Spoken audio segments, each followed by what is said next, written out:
Saturday everyone. Ayan, long time no see po mga subscribers ko and sa mga nanonood lamang po ng aking video, welcome back po. At may bago naman po tayong upload. Ayan, pasensya na po kayo kung ngayon lamang po ako ulit nakapag-upload.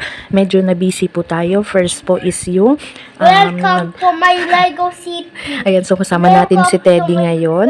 Ayan, pasensya na kayo kung may mga naririnig kayong salita ni Teddy. Ayan, so ginagaya niya kasi ako guys sa pag-vlog.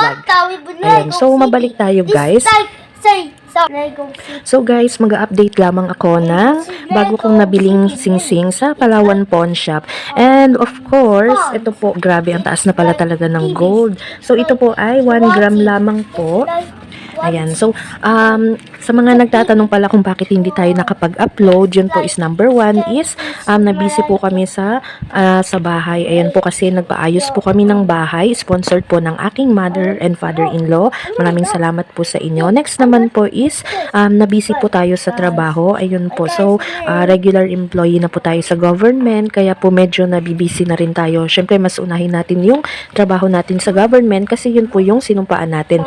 And next naman po, medyo na busy rin tayo sa business. Ayan po, medyo in-stop ko na po yung iba kong sideline dahil may mall na po dito sa amin. Hindi naman siya ganun kaano, pero karamihan kasi na check ko ng mga binibenta namin is available na rin sa kanila, kaya medyo bawas-bawas na tayo ng negosyo natin. So mabalik tayo guys, dito po. Ito, ayan yung sinasabi ko sa inyong 1 gram lamang. Ayan po yung kanyang design. O, diba para siyang spring? Ayan, so isusuot ko siya. Ayan, sorry. Ayan, ganyan po siya kapag sinuot. Parang spring lang siya. 1 gram lang ito, guys. Ayan siya, guys. 1 gram lamang po yan siya. And 18 karat. So, kung bibilihin po siya ng regular price sa Palawan Pawn Shop, ito po ay mabibili ng 3,700. Pero po kapag meron kayong ayan, Palawan Pawn Shop Suki card, so makaka-discount po kayo ng 10%. Ayan po, 3,700 minus 10%. Ayan, 3,330 na lamang po yung inyong babayaran.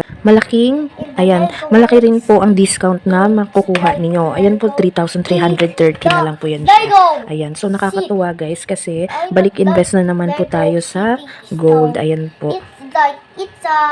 Ayan. So, yan lamang po ang aking update for today. Sa mga nag-aabang po ng sangla update natin for the month of September. Ayan, abang-abang lang tayo guys kung makakapagsangla ako ng aking alahas. Ayan po. So, ang taas na ngayon guys. Yung dating hikaw ko na 0.5 gram lang ay nasasangla ko siya dati ng 800 pesos. Tapos ngayon is 1,500 na siya. Ayan, so malaki po ang tinaas ng ating gold ngayon. So, yun lamang po. Bye!